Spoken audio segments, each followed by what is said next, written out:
सिर्फ हिंदुओं का प्रदेश है?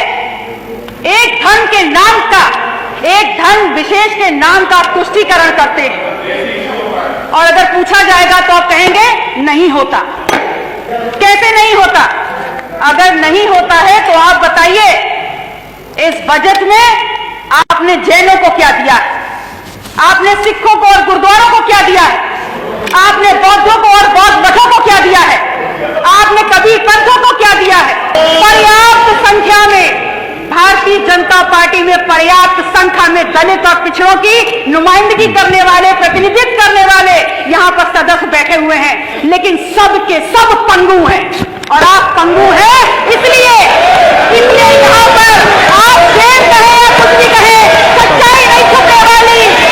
माननीय सदस्य, भारतीय जनता माननीय सदस्य विषय क्या है? माननीय सदस्य यहाँ पर दलित और पिछड़ों का काम करने का काम कर रही है। आज इस सदन में चर्चा का विषय है अनुपूरक अनुदान की मांगों पर चर्चा। और जब इस बजट को मैंने पढ़ा तो सबसे पहले मेरे दिमाग में एक ख्याल आता है कि क्या है ये अनुपूरक बजट। ये है भारतीय जनता पार्टी का अनुपूरक बजट। वो भारतीय जनता पार्टी जो अपने आप को इस विश्व की सबसे बड़ी संगठन होने का दंभ भरती है और डंका पीट कर कहती है। अगर डंका पीट कर कह रहे हैं तो इसी सदन में अभी 5 मिनट पहले मैंने एक टिप्पणी सुनी है बहुत ही सीनियर सदन के सदस्य के द्वारा कि सांच को आंच नहीं। तो अगर सांच को आंच नहीं है तो इस सवाल का जवाब दीजिए कि उत्तर प्रदेश क्या सिर्फ हिंदुओं का प्रदेश है? एक धर्म के नाम का, एक धर्म विशेष के नाम का आप तुष्टीकरण करते हैं और अगर पूछा जाएगा तो आप कहेंगे नहीं होता। कैसे नहीं होता? अगर नहीं होता है तो आप बताइए, इस बजट में आपने जैनों को क्या दिया है? आपने सिखों को और गुरुद्वारों को क्या दिया है? आपने बौद्धों को और बौद्ध मठों को क्या दिया है?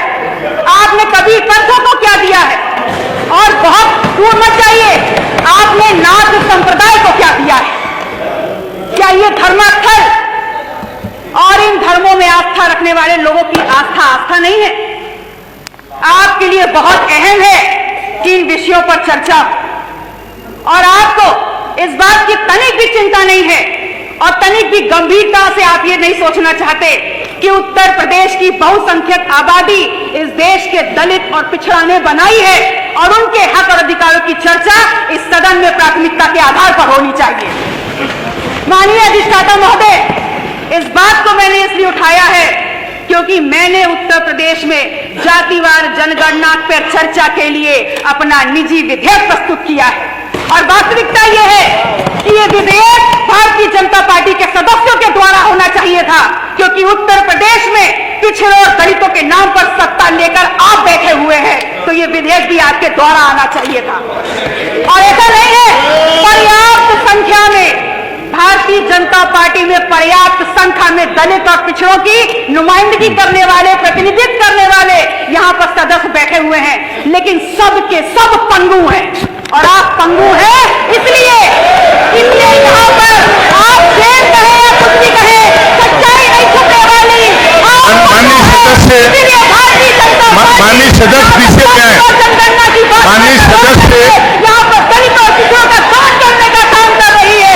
यहाँ पर अगर बात करो अनुसूचित जनजाति की, यहाँ बात करो जातिवाद जनगणना की, माननीय सदस्य माननीय सदस्य पल्लवी पटेल जी विषय में आइए, सप्लीमेंट्री बजट में आइए।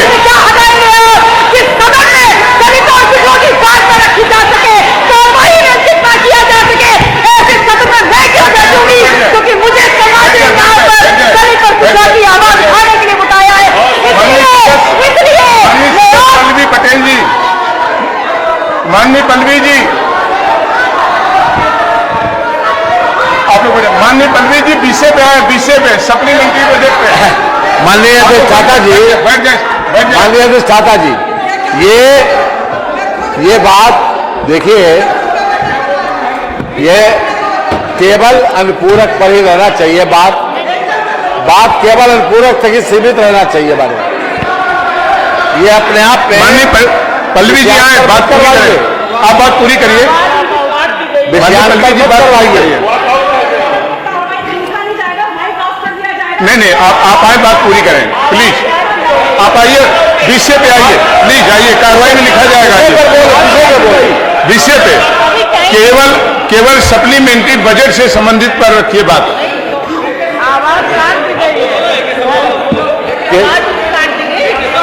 केवल